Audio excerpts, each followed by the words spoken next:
ویدیو جدید. تو این ویدیو قراره که با هم دیگه با یه دونه آرمیچر 220 آرمیچر موتور 220 ولت یه دونه پمپ بسازیم. خب پس همراه ما باشید. وسایل مورد نیاز یه دونه همون آرمیچر بگیم، همون آرمیچر تهویه هوا. اوکی، یه فن تهویه هست این آرمیچرشه. اوکی، 2 عدد در بطری نیاز داریم،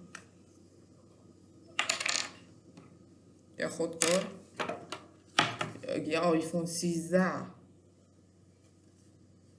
پلاستیکیه. این پشتشو باید جدا کنیم، جلوشو بندازیم اون طرف. ما با پشتش نیاز داریم. خب یه چاقو، یه قیچی. برای وسایلش هم در ادامه ویدیو خدمتتون عرض میکنم. خب ابتدا ما میایم چه کار میکنیم؟ یعنی به اندازه این در میبردیم. خب من میبرم و میام. خب دوستان عزیز، وقتی به طور دایره‌ای بریدیمش و تو اینا جا باز کرد، باید وسطش رو پیدا کنیم و جای اینا روش بزنیم. میتونید با لحیم بزنید یا با هر چیز دیگه. بریم بزنیم شو بیاییم. 1 2 3. خب دوستان عزیز، اینم سوراخ شد. به این صورت که فیکس اینه، فقط یکم بزرگتر که باید میده بچرخه. و این ورقه هم همون پرشه که ما تیکه پرا روش قرار میدیم. به این صورت این تو قرار میگیره اینطوری. آقا من پرا میبرم نشونتون میدم، چسباری هم نشونتون میدم. 1 2 3.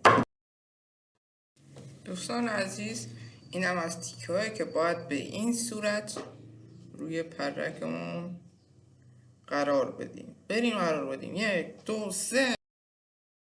خب دوستان عزیز، این هم از پره ما که با همونا بهتون یاد دادم.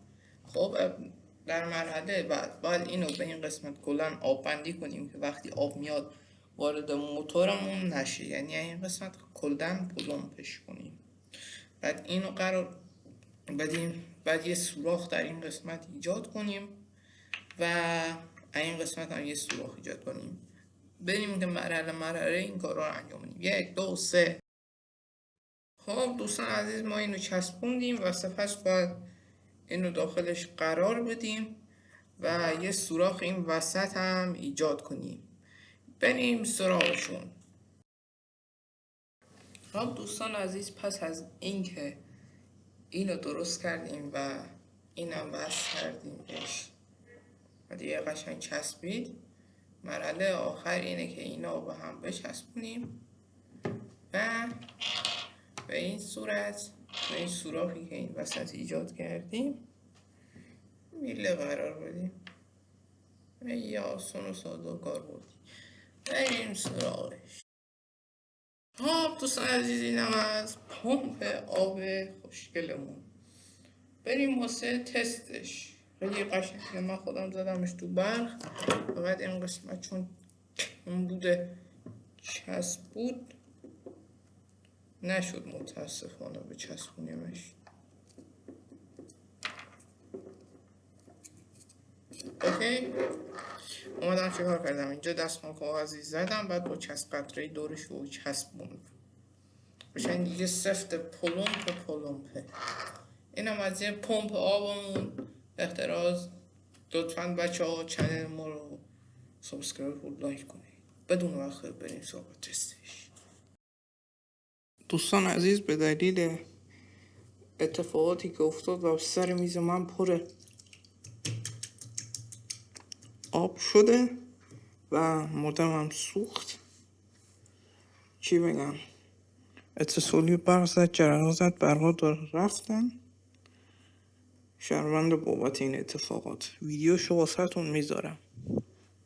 تا ویدیو بعد خداحافظ. لایک و کامنت و سابسکرایب هم یادتون نره.